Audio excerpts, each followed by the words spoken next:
तो hello and welcome guys, स्वागत है आप सभी का हमारे चैनल इंडिया स्विफ्टी में। आज हम सीखेंगे सिमुलेशन इक्वेशन बिजनेस मैथमेटिक्स का चैप्टर 1। ठीक है, तो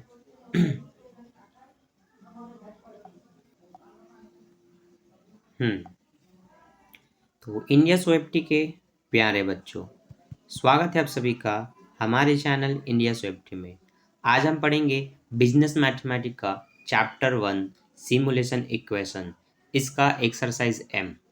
इससे पहले मैंने exercise A, B, C, D, E, F, G, H, I, J, K, L, N, इन सब का वीडियो बना करके अपलोड कर दिया है। आपने नहीं देखा तो चैनल के अंदर विजिट करके प्लेलिस्ट ओपन कीजिए, जहाँ पर बिजनेस मैथमेटिक्स का आपको टॉपिक मिलेगा। उसके अंदर जाएंगे तो जितने भी इसके एक्सरसाइज है सब आपको ढूंढना पड़ेगा। कुछ वीडियोस लाइन से हैं, कुछ वीडियो आगे पीछे हैं, और फिर भी आपको नहीं मिलता है तो आप कमेंट कीजिएगा, मैं आपको रिप्लाई में सारे वीडियो की लिंक दे दूंगा। ठीक है। एक्सरसाइज एम काफ़ी पड़ा है, क्योंकि यहाँ अति लघुत्री प्रश्न है, फिर दीर्घोत्तरी प्रश्न है, फिर इबारती प्रश्न है। तो जितना हो सके आज इस वीडियो में कवर करेंगे। तो मैं हूँ आपका एसडीएम सर, जो आपको पढ़ाते हैं बिजनेस मैथमेटिक्स और financial accounting BCom first year में। तो हमने लगभग बिजनेस मैथमेटिक्स के सारे चैप्टर सॉल्व करके वीडियो अपलोड कर दिया है। फिर चाहे आपका अनुपात हो, समानुपात हो, चक्रवृद्धि ब्याज हो, और ये आपका आवीय हो, लॉग वाला चैप्टर हो, ठीक है, सारणिक हो, रेखीय प्रक्रमण हो, परिवहन समस्या, सारे टॉपिक को मैंने सॉल्व करके वीडियो अपलोड कर दी है। जिस पर जो व्यूज़ है वो 1000+ हो चुका है, आप देख सकते हैं। बहुत बच्चों ने देखा, पिछले बार बहुत बच्चे अच्छे नंबर से पास भी हुए।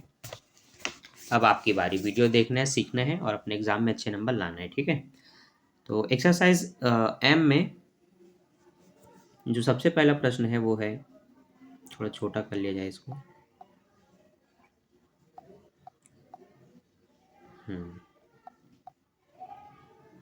ठीक, सबसे पहला प्रश्न है, क्वेश्चन नंबर फर्स्ट,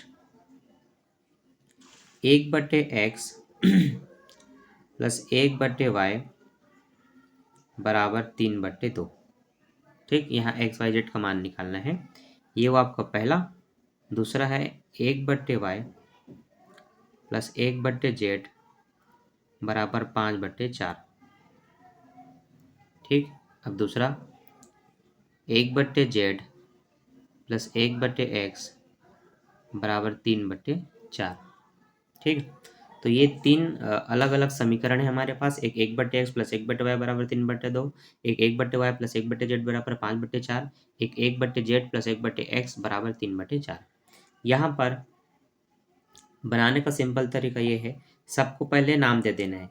माना इसको हमने बोला समीकरण 1, इसको हमने बोला समीकरण 2, इसको हमने बोला समीकरण 3। ठीक है, पहला तो आपको नाम इनको देना है। ठीक है। आगे लिखना है, तीनों समीकरणों को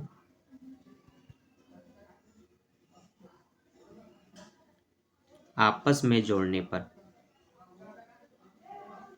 ठीक है, खैर अभी जोड़ने से आपको सारा मान नहीं मिलेगा, पर एक तीन तीन जो कंडीशन है वो सॉल्व होकर के दो रूप में आ जाएंगे, दो चार राशि के रूप में। ठीक है, तो चूंकि तीनों समीकरण को आपस में जोड़ना है, तो बराबर के इस तरफ के जो मान है सभी के, वो आपस में एक साथ जुड़ेंगे। बराबर के उस तरफ राइट हैंड साइड में, लेफ्ट हैंड साइड में बराबर की इस तरफ लेफ्ट हैंड साइड में ये एक्स वाई, ये वाई जेड और जेड एक्स आपस में जुड़ेंगे। ठीक है, तो सबको लिख लेता हूँ, जमा भी लेते हैं।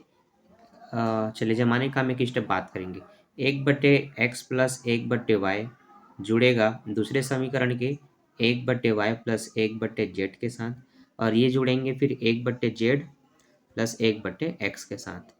और बाकी के जो मान है, पहले वाले में 3/2 है, दूसरे में शायद 5/4 है, हाँ, तीसरे में 3/4 है। ठीक है, ठीक, सारे मान सही लिख लिया हमने। अब यहाँ से ऊपर मुड़ के पीछे मुड़ के नहीं देखना है, सीधा क्वेश्चन सॉल्व करना है। तो हाँ, x वाला जुड़ेगा इस x वाले के साथ, y वाला जुड़ेगा y वाले के साथ, z वाला जुड़ेगा z वाले के साथ। ठीक है, तो देखिए जब दोनों में ही x दिखेगा तो आप x को एक बार लिख सकते हैं और इसका जो एक है वो इसके x के साथ जुड़ेगा तो 1+1 कर सकते हैं। प्लस यहाँ दोनों में y आपको दिख रहा होगा, तो दोनों में y है तो जब हर समान होता है तो एक बार लिखा जाता है, जैसे हमने x को लिखा। इन दोनों के एक एक आपस में जुड़ेंगे तो 1+1 हो गया। उसी तरह से z भी समान है, यहाँ भी z यहाँ भी z, तो यहाँ पर भी इनके 1 और 1 जुड़ेंगे तो 1+1 लिख लिया। ठीक, बराबर के उस तरफ यहाँ पर देखेंगे, यहाँ पर इन दोनों का तो हर समान है पर इसका नहीं है, तो इसका हर समान करना है। अगर यहाँ 4 है तो यहाँ भी 4 ला सकते हैं। बस आपको बताना है 3 में सॉरी नीचे में जो 2 है उसको 4 में बदलने के लिए कितने का गुणा करूँ। तो बच्चों 2 को अगर 4 में बदलना है तो 2 में 2 का गुणा करना पड़ेगा, क्योंकि 2 दूनी 4 होता है, तो 2 का गुणा नीचे भी करना पड़ेगा, 2 का गुणा ऊपर भी करना पड़ेगा। ठीक है, अब इन दोनों का हर समान था तो हमने एक बार लिखा नीचे में 4 को और ऊपर में 5 और 3 को जोड़ेंगे। ठीक है, अब इन सबको जोड़ लेते हैं तो एक और एक जोड़ करके 2/x, 2/y, 2/z। ठीक ये हमने गुणा किया इनको तो 3 दूनी 6/4, और ये वाला को जोड़ेंगे 5 और 3 को तो 5 3 8/4। ठीक, अब यहाँ पर आप देखते हैं सब में कॉमन है 2, ऊपर में क्या कॉमन है 2, तो जो कॉमन होता है ना उसको हम बाहर निकाल सकते हैं, कॉमन कॉमन निकालना बोलते हैं। तो यहाँ पर जब सब में से 2 ऊपर से निकल गया तो ऊपर में सिर्फ x बचेगा, सॉरी 1 बचेगा। सबके में क्या बचेगा, ऊपर में जब पूरा 2 निकल गया तो 1 बचता है, जब कुछ ना बचे तो 1 लिखते हैं। यहाँ पर इन दोनों का हर समान है इसलिए 4 को एक बार लिखा जाएगा और 6 और 8 आपस में जुड़ेंगे। नीचे लिखेंगे फिर क्या क्या बचेगा, तो ये जो हमारा 1/x plus 1/y plus 1/z है बराबर, अब इस 2 को हम पक्षांतर करेंगे तो जो यहाँ गुणा कर रहा है वो इधर आके भाग करेगा, मतलब ये नीचे आएगा। तो अभी हमने 6 और 8 को जोड़ा तो 6 और 8 14 होते हैं, तो ये मैंने 14 लिखा बटे 4। और मैंने बोला ये जो 2 पक्षांतर करूँगा वो नीचे आएगा, तो यहाँ 4 के बगल में गुणित करके उसको मैं लिखूँगा। ठीक है, यहाँ पर 1/x plus 1/y plus 1/z बराबर 2 एकम 2, 2 सत्ते 14। ठीक है, तो ऊपर में बचा 7, नीचे में बचा 4। ठीक, यहाँ पर इसको आप नाम दे सकते हैं समीकरण 4, और यहाँ पर आपको कुछ मान आपको पता है उसको आप रख सकते हैं। देखिए आपको x और y का मान पता है, आपको y और z का मान पता है ना, आपको x और z का भी मान पता है, तो किसी भी एक का मान आप यहाँ पर रख देंगे। तो ये आपका प्रश्न था 1/x प्लस 1/y बराबर 3/2।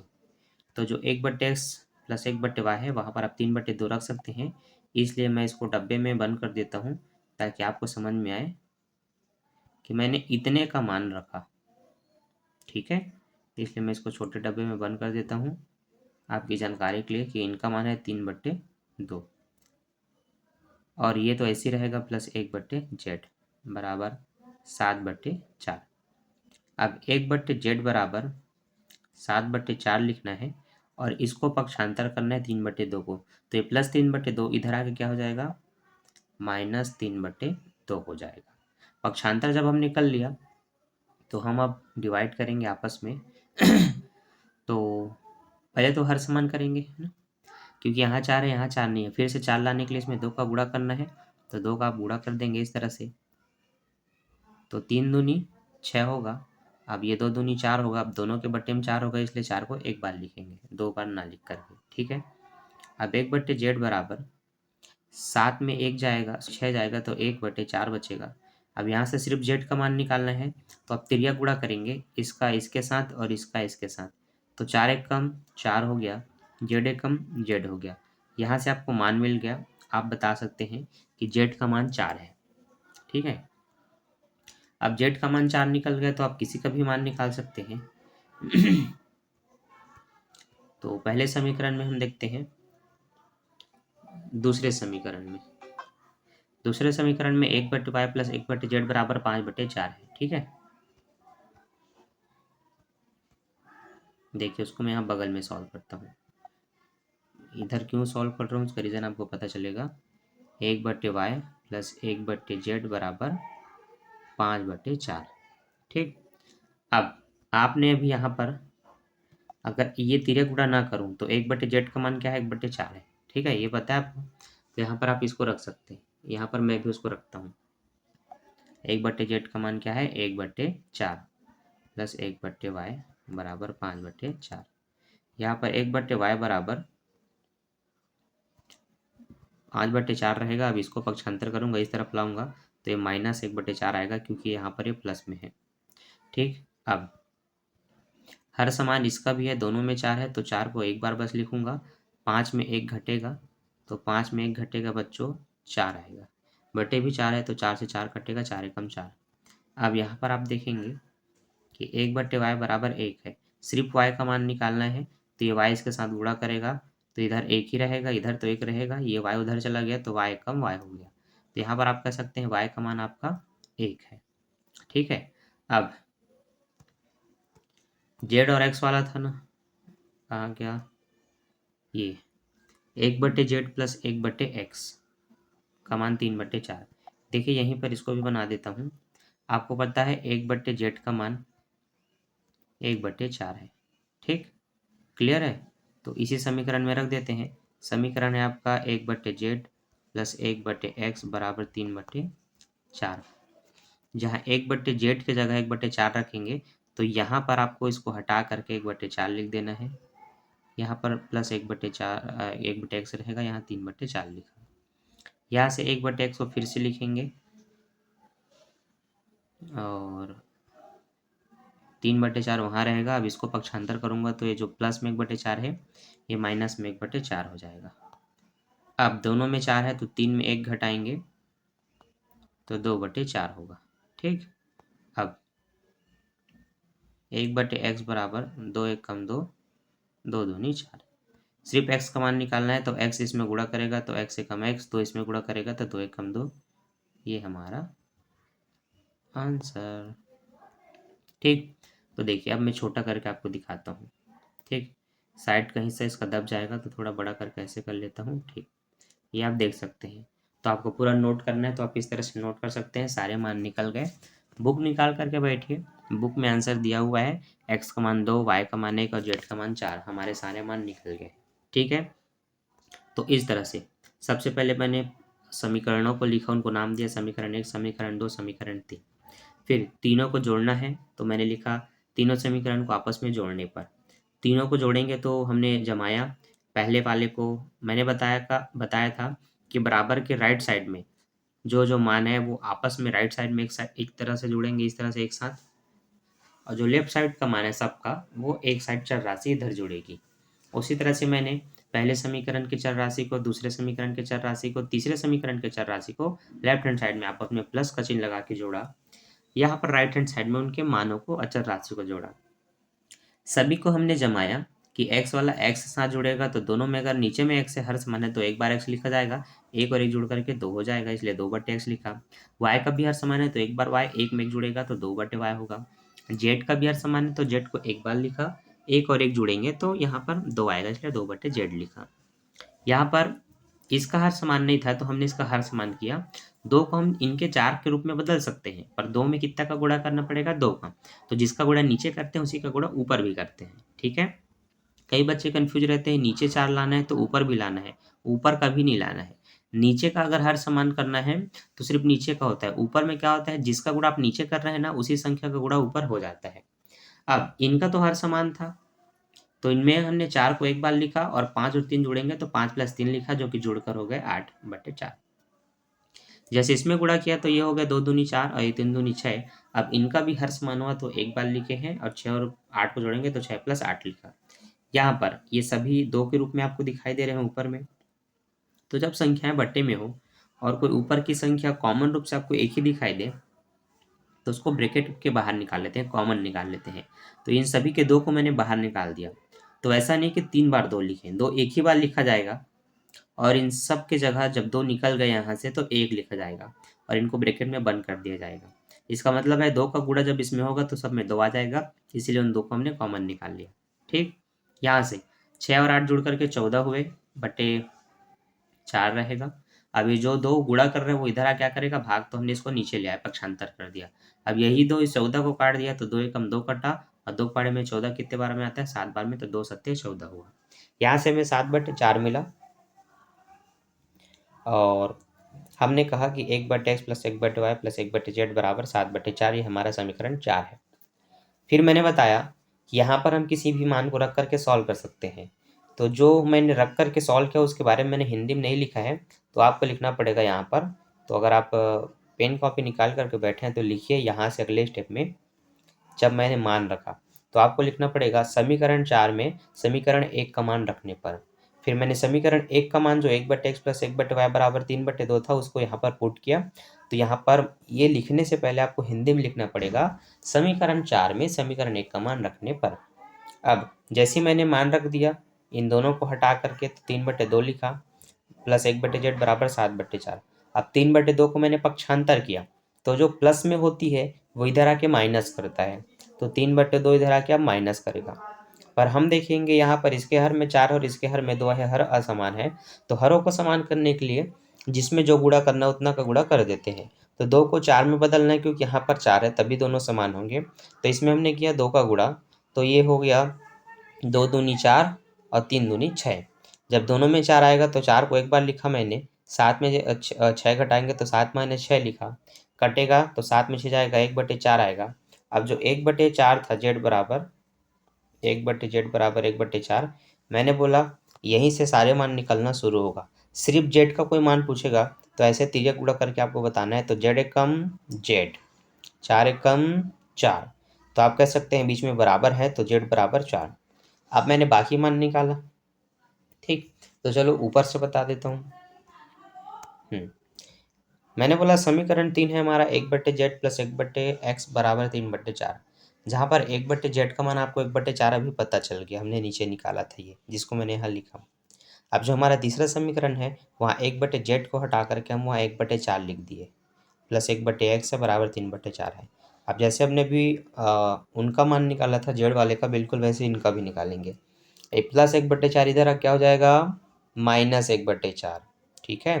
प्लस 1/4 इधर आके -1/4, दोनों के हर में 4 है इसलिए 4 को नीचे में एक बार 4 लिखेंगे। 3 में 1 घटेगा कितना आएगा, 2 आएगा। अब 2 और बटे में 4 है तो ये कट सकते हैं, 2 एकम 2, 2 दूनी 4, तो 1/2 निकला, जिसको मैंने नीचे में लिख दिया। अब मैं सिर्फ x का मान पूछूंगा तो आप तिर्यक गुणा करके बता सकते हैं, 2 एकम 2, x एकम x, तो x का मान कितना निकला बच्चों, 2 निकला। अब जब z और x दोनों का मान निकल गया है तो y का है पीछे रहे उसका भी मान निकाल सकते हैं, ठीक है। तो समीकरण 2 है 1/y प्लस 1/z बराबर 5/4,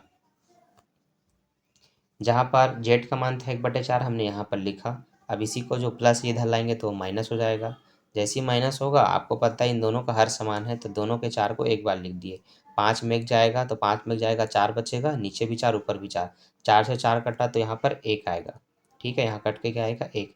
अब y को इसमें गुणा करेंगे तो y कम y बराबर 1, अतः हम कहेंगे नीचे में x का मान 2, y का मान 1 और z का मान 4 है, यही हमारा आंसर है, ठीक।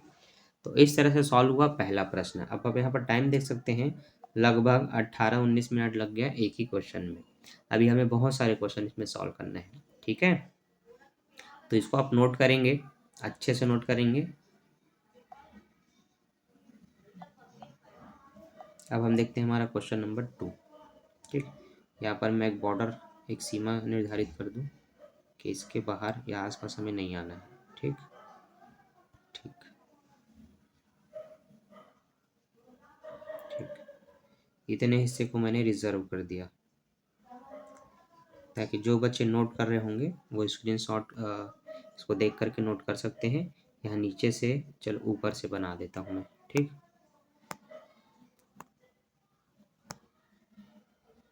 ठीक, तो बच्चों यहाँ से हम क्वेश्चन 2 को सॉल्व करेंगे, ठीक है।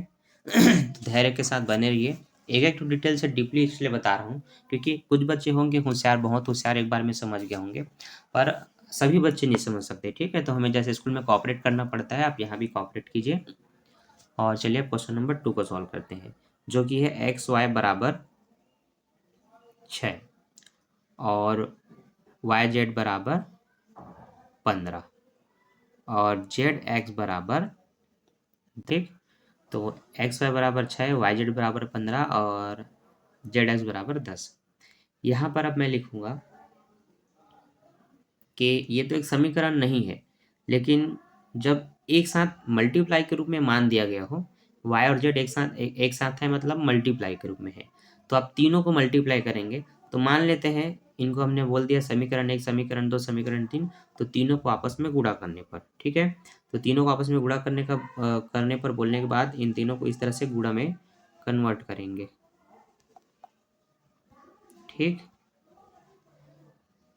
एक्स वाई गुणा करेगा वाई जेड के साथ और वाई जेड गुणा करेगा जेड एक्स के साथ, मतलब तीनों आपस में गुणा करेंगे। तो इस तरह से लेफ्ट हैंड साइड में चर राशियों का गुणा और उसके राइट हैंड साइड में अचर राशियों का गुणा, जो कि पहले में 6 है, दूसरे में 15 है, तीसरे में 10 है, ठीक है। 15 छक के 90, 90 में 10 का गुणा करेंगे तो ये 900 हो जाएगा। तो तीनों का मल्टीप्लाई करने पर आपको मिला 900। यहाँ पर हम लिखेंगे एक्स 2 बार है, वाई 2 बार है, जेड भी 2 बार है। तो सब 2 बार है तो हम कह सकते हैं एक्स की घात 2, वाई की घात 2, जेड की घात 2। तो जब आपको दोनों में घात 2 मतलब सभी में घात 2 मिला, तो उस घात 2 को आप कॉमन निकाल सकते हैं। जैसे कि मैंने प्लस वाले में ऊपर वाले बट्टे में जो 2 था उससे निकाला, ठीक है, ऊपर में जो 2 था। तो उसी तरह से सबका 2 कॉमन निकल गया, तो उसको ब्रैकेट के बाहर में एक बार ऊपर में लिखेंगे, क्योंकि ब्रैकेट के बाहर जो घातें लिखी होती हैं वो अंदर के सभी संख्या के लिए होती है। तो पहले तो सभी में था, तो सब में था तो एक बार कॉमन निकाल के लिख दिए, बराबर लिखेंगे आपका ये 900, ठीक। अब घात 2 को पक्षांतर करेंगे तो सिर्फ एक्स वाई जेड इधर रहेंगे, घात 2 को पक्षांतर करेंगे तो इसके बट्टे में कुछ नहीं है तो 1 है। अब जब इसको पक्षांतर करेंगे तो ये 1/2 हो जाएगा, ठीक है।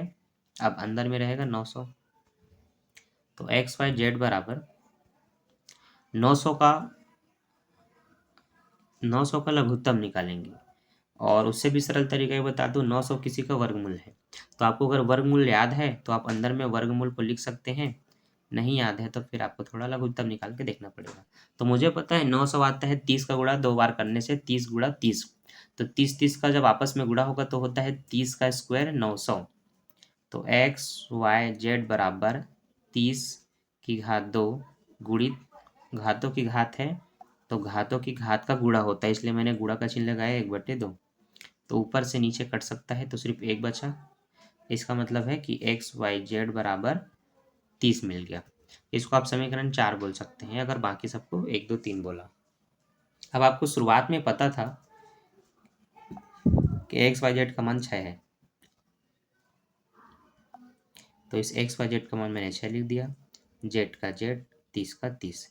अब जेड बराबर सिर्फ जेड का मान निकालना है, तो ये जो गुणा में 6 वो इधर आके भाग करेगा, तो 6 कम 6, 6 पंचे 30। अतः मैं कहूँगा जेड का मान 5 है। अब सारे मान आप निकाल सकते हैं, ठीक। तो y और z या जेड एक्स का मान प्रश्न में दिया है 10, ठीक है, समीकरण 3 में। तो आपको लिखना पड़ेगा समीकरण 3 में जेड का मान 5 रखा। चलो लिख देता हूँ, अभी तक कुछ भी नहीं लिखा हूँ। समीकरण 3 में जेड बराबर 5 रखा, तो समीकरण 3 है जेड एक्स बराबर 10। जहाँ जेड का मान 5 है तो यहाँ जेड की जगह मैंने 5 लिखा, एक्स का एक्स रहेगा और ये 10। तो एक्स बराबर 10 के बट्टे में 5, 5 दूनी 10।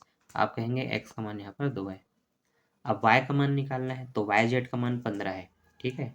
तो लिखेंगे समीकरण 2 में z बराबर 5 रखने पर, ठीक। समीकरण 2 क्या है आपका, वाई जेड बराबर 15, ठीक। तो y का तो y रहेगा, z का मान आपको 5 लिखना है बराबर 15। तो y बराबर 15/5, 5 दिया 15। आप कहेंगे y का मान यहाँ पर 3 है, यह आंसर। नीचे बता देना x का मान, y का मान, z का मान। तो जेड का मान 5, वाई का मान 3 और एक्स का मान शायद 2 आया था। हाँ 2 आया है, ठीक। ये सारे डैश डैश में से लिख देंगे और ये हमारा आंसर, ठीक। तो थोड़ा छोटा था, क्योंकि यहाँ X plus Y plus Z नहीं था, तिरक गुणा वगैरह नहीं करना पड़ा। हाँ, लेकिन हाँ, साइज़ की बात करेंगे तो लगभग वही है जितने लाइन में या अगर मैंने इसको साइड में लिखा था, अगर और लिखता तो ये बहुत नीचे आता है ना, जगह कम पड़ जाता। तो ये काफ़ी बड़ा था और ऐसे प्रश्न आपके एग्ज़ाम में 15 नंबर के अकेले आते हैं। तो इसलिए सारे क्वेश्चन जो मैं बनाता हूँ उसको ध्यान से देखिए, क्योंकि कौन सा क्वेश्चन इंपॉर्टेंट है वो मैं आपको बीच में बताता हूँ, शुरुआत में या लास्ट में नहीं। ठीक, चलिए हमने देख लिया क्वेश्चन नंबर 2, अब हम देखेंगे क्वेश्चन नंबर 3। तो ये काफ़ी सरल था कि एक साथ दिए हो तो गुणा के रूप में होते तो उनको गुणा करके ही सॉल्व करना है, और जो प्लस माइनस में होते हैं उनको प्लस माइनस करके सॉल्व करना है। ठीक, ये इनका सिंबल है पहचानने का। सबको गुणा एक साथ करेंगे, सबको मानों को एक साथ इधर गुणा करेंगे, ये हमेशा वर्ग में होंगे तो उनके घात को पक्षांतर करेंगे, घातों को इधर पक्षांतर करेंगे तो ये करनी बन सकते हैं, तो ब्रैकेट के बाहर 1/2 या 1/3 के रूप में आप लिख सकते हैं। वर्गमूल में संख्या को कन्वर्ट करके घातों को काटना है, संख्या बाहर आ जाती है, फिर इसमें से एक्स या वाई जेड का मान आप रख करके दूसरे का मान निकाल सकते हैं। इस तरह से सारे मान निकाल आप सकते हैं इन सोल्यूशन को देख करके। ठीक, कहीं भी डाउट हुआ कोई दिक्कत नहीं, क्वेश्चन नंबर 3 बिल्कुल सेम है, उसको देखिए, आपके डाउट क्लियर हो जाएंगे। ठीक है,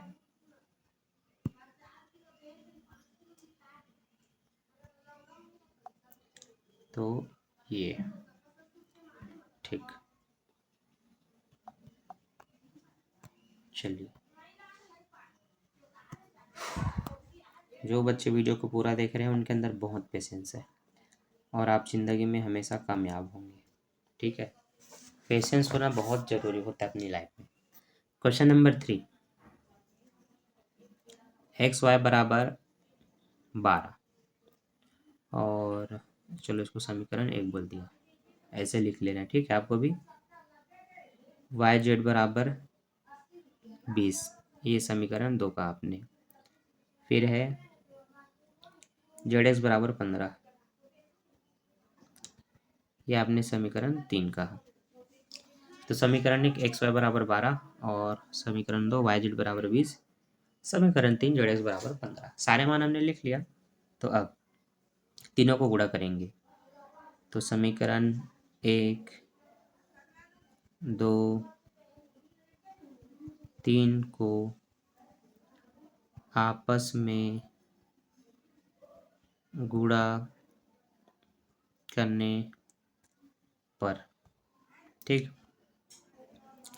तो ये एक्स वाई गुणित वाई जेड गुणित जेड एक्स, ठीक, गुणा करते हैं तो 12, 20, 15, 12, 20, 15, ठीक, एक साथ लिख दिए। अब सबका गुणा करेंगे तो पता है आपको, एक्स वाला एक्स में गुणा करके एक्स का स्क्वायर कर लेगा, वाई वाला वाई में गुणा करके वाई का स्क्वायर कर लेगा, जेड वाला जेड में गुणा करके जेड का स्क्वायर कर लेगा। यहाँ पर गुणा करेंगे,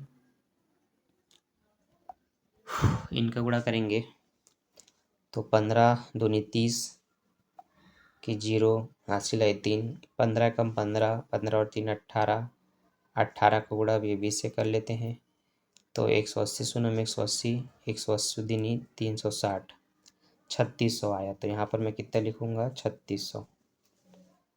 अब आपको पता है इनके घातों को कॉमन निकालना है, तो एक्स वाई और जेड के बाहर में ब्रैकेट के बाहर घात दो, यहाँ लिख दिए 3600।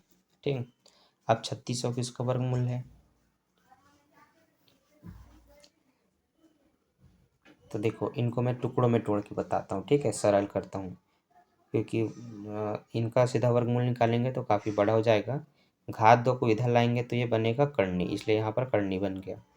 अब 3600 को मैं डिवाइड कर सकता हूँ, कैसे, देखो बता रहा हूँ, बड़ा ही सिंपल है। एक्स वाई जेड बराबर लिख लो 36 गुणित 100, क्योंकि 36 में 100 का गुणा करेंगे तब वो 3600 होगा, तो 36 गुणित 100, 3600 को 36 गुणित 100 में डिवाइड कर लो। मान लेते हैं 800 होता तो 8 गुणित 100 करके डिवाइड कर सकते थे, 500 होता तो 5 गुणित 100 करके उसको भी डिवाइड अलग कर सकते हैं, डिवाइड नहीं अलग। तो यहाँ पर मैंने इनको भी अलग कर लिया। अब 36 का तो वर्गमूल पता है ना, 6 6 36 होता है, मतलब 6 की घात 2। 100 कैसे आता है, 10 दहम 100, मतलब 10 की घात 2।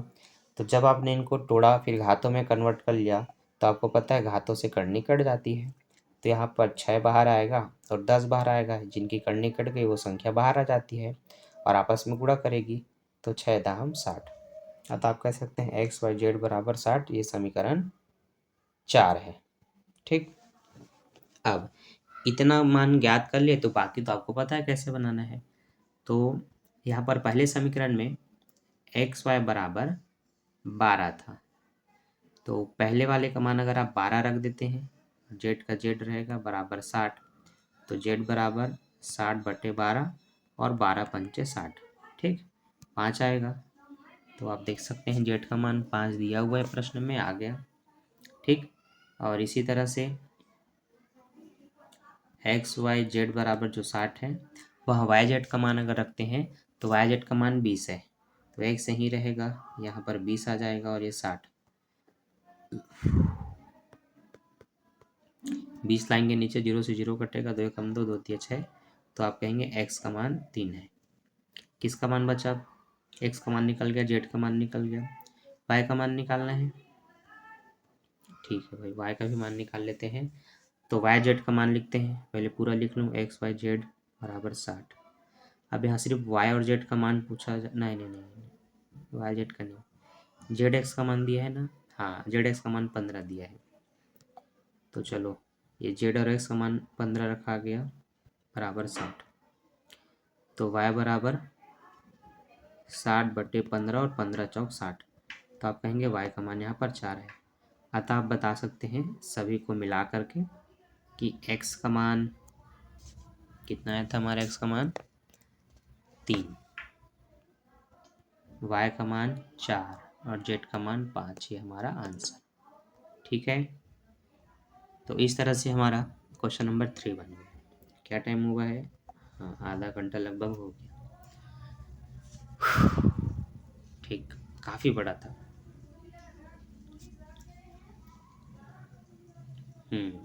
अब क्वेश्चन नंबर 4 के लिए जगह थोड़ा छोटा पड़ जाएगा, क्योंकि क्वेश्चन नंबर 4 काफ़ी बड़ा है। ठीक, कोई नहीं, मैं क्वेश्चन नंबर 4 की जगह उसी का सिमिलर क्वेश्चन नंबर 5 या 6 आपको बताता हूँ, जो भी फटाक से बनेगा। ठीक है, पर तरीका वही रहेगा। क्वेश्चन नंबर 4 काफ़ी लेंदी है, थोड़ा बड़ा बनता है, इसलिए मैं आपको क्वेश्चन नंबर 6 से बताता हूँ, क्योंकि इसका मान जल्दी आ जाएगा। ठीक है, चलिए, तो पहले एक लाइन खींच के इसको वो कर दें, सीमा रेखा में बांध दें, ये इसकी सीमा है। ठीक, चलो भाई,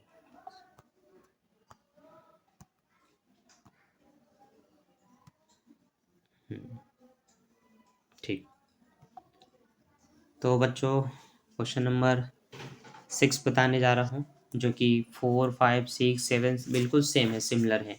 एक समझेंगे तो दूसरा आपसे बन जाएगा, लेकिन हर प्रश्न में थोड़ा थोड़ा डिफिकल्टी है, आप अटकेंगे। तो चलिए क्वेश्चन नंबर 6 बता रहा हूँ, ताकि आप बाकी के क्वेश्चन को बना करके देखिए, वो आपके लिए होमवर्क रहेगा। तो क्वेश्चन नंबर 6 है 5x - 6y + 4z बराबर 15, समीकरण 1। ठीक, अब 2x - y + 4z 7x + 4y - 3z बराबर 19 है ना। तो लिख लेते हैं 7x + 4y - 3z बराबर 19, समीकरण 2। तीसरा 2x + y + 6z बराबर 46, समीकरण 3। ठीक, अब तीनों समीकरण को लिखने के बाद हम बोलेंगे समीकरण 1 + समीकरण 2 + समीकरण 3, तीनों समीकरणों को आपस में जोड़ने पर। ठीक है, नो, आपस में जोड़ेंगे तो ऐसे कुछ मान नहीं निकलेगा। ठीक, आपस में तब जोड़ते हैं जब किसी भी एक पक्ष का मान जोड़ने से कट जाए। ठीक, तो आप चेक करेंगे एक्स वाले बिल्कुल अलग अलग हैं, वाई वाले भी बिल्कुल अलग अलग हैं, जेड वाले भी बिल्कुल अलग अलग हैं। तो हम किसी दो को आपस में जोड़ घटा सकते हैं समान करके। तो हम देखेंगे वाई वाला ना तो इनमें समान है, ना तो इनमें समान है, ना तो इनमें समान है।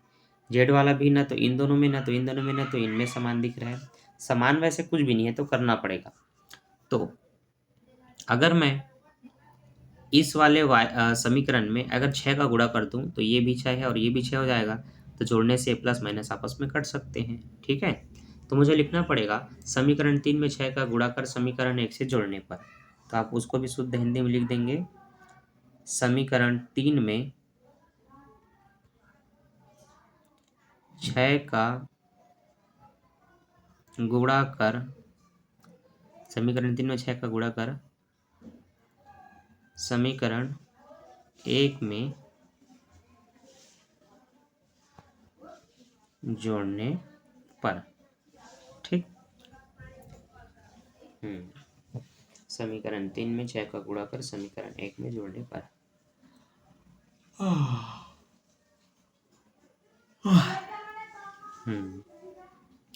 हाँ, चलो गुणा करते हैं। तो 6 का गुणा करेंगे तो बाहर में मैं 6 लिख देता हूँ और अंदर में सारे समीकरणों को लिख देता हूँ। ठीक, अब जो गुणा करेंगे उसको आपको ध्यान से करना है, क्योंकि यहाँ पर आपने स्किप किया तो आपको आगे समझ नहीं आएगा। तो 6 दूनी 12x हो जाएगा, इसलिए हम गुणा करके लिख देते हैं 12x प्लस 6 कम 6y प्लस 6 6 36z और 46 और 6 से गुणा करेंगे तो 46 छक्के आपका हो जाएगा 276। ठीक है, क्योंकि ऑलरेडी 6 चौक 24 होता है, 240 होता है, 6 से 36 होता है, 240 में 36 जोड़ेंगे तो 276 आ जाएगा। अब मैंने लिखा था समीकरण 3 में 6 का गुणा करके समीकरण 1 से जोड़ने पर। तो समीकरण 1 को उसके नीचे लिख लेते हैं, जो कि है 5x minus 6y plus 4z बराबर 15। जब हमने समीकरणों को एक साथ लिख लिया और इसको नया नाम दे देते हैं समीकरण 4।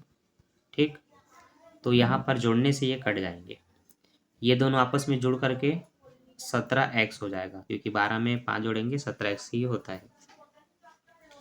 सॉरी, 12 में 5 जोड़ेंगे 17 होता है, x नहीं, x तो है तो आया। अब 276 और 15 को जोड़ेंगे तो ये 291 हो जाएगा। 6 5 1 7 और 8, सॉरी 6 5 11 के कहाँ से लें, 7 8 1 9 और 2 का 2। ठीक, अब सिर्फ x का मान निकालना है। तो 291 के बट्टे में 17 को आएगा। अब 17 के पहाड़े से इसको काटेंगे। अरे, जेड वाले को तो अभी जोड़ा ही नहीं हूँ। ठीक, मिस्टेक मिस्टेक मिस्टेक, ये हुआ 17x। ठीक है, वह वाला जुड़ेगा तो 36 और 4 40 जेड हो जाएंगे। मैं भी सोच रहा था तो जल्दी आंसर कैसे आ गया। ठीक, ये हुआ। अब आगे आपको लिखना पड़ेगा समीकरण 4 में समीकरण 3 में 4 का गुणा कर समीकरण 2 से घटाने पर। ठीक है, तो मेरे साथ लिखिए, समीकरण 3 में 4 का गुणा कर समीकरण 2 से घटाने पर। अब हम इसको घटाएंगे तो समीकरण 3 में हम 4 का गुणा करेंगे तो डायरेक्ट मैं उसको बता देता हूँ। 4 दूनी 8x हो जाएगा, 4 एक हम 4y हो जाएगा और प्लस 24z हो जाएगा। ठीक है, 4 छक्का 24 बराबर 184। अब मैंने बोला था समीकरण 2 से घटाने पर, तो समीकरण 2 है 7x प्लस 4y और माइनस 3z बराबर 19। जब हम इसको घटाएंगे तो सब में माइनस का चिन्ह लगा देंगे, तो ये कटेगा तो 1x बचेगा, ये पूरा कट जाएगा और दोनों ही माइनस है तो प्लस हो जाएंगे, तो 24 और 3 जुड़ करके 27z हो जाएगा। यहाँ पर 184 में हम 19 को घटाएंगे तो 165 मिलेगा। ठीक है, ये जो नया मिला मान लेते हैं इसको मैंने समीकरण 5 बोल दिया और इस वाले को समीकरण 6। तो अब हम क्या कर सकते हैं, दोनों समीकरण को आपस में देख सकते हैं क्या समान है। तो समान तो वैसे कुछ नहीं, लेकिन एक चीज़ कॉमन है, दोनों में x है और दोनों में z है। इससे मतलब एक पक्ष को समान करके काटेंगे तो z का मान निकलेगा, फिर सभी का मान निकाल सकते हैं। तो मुझे दिख रहा है सिंपल सा तरीका, यहाँ 17 नहीं है, 17 ला सकते हैं 17 का गुणा करके। तो आपको पता चल गया क्या करना है, तो चलिए करिए, लिखिए। समीकरण 6 में 17 का गुणा कर समीकरण 5 से घटाने पर, ठीक है, लिख दिया, गुणा कर देते हैं। तो 17 एकम 17 हो जाएगा, 17 और 27 का गुणा करेंगे, तो 17 और 27 का गुणा करेंगे तो हो जाएगा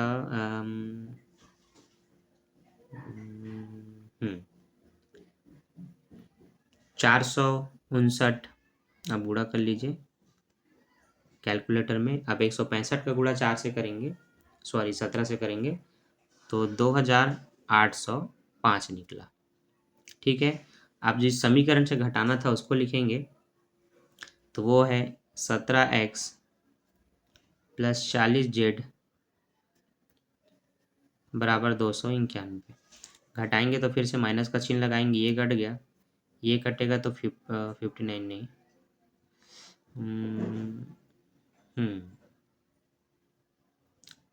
419 बचेगा। ठीक,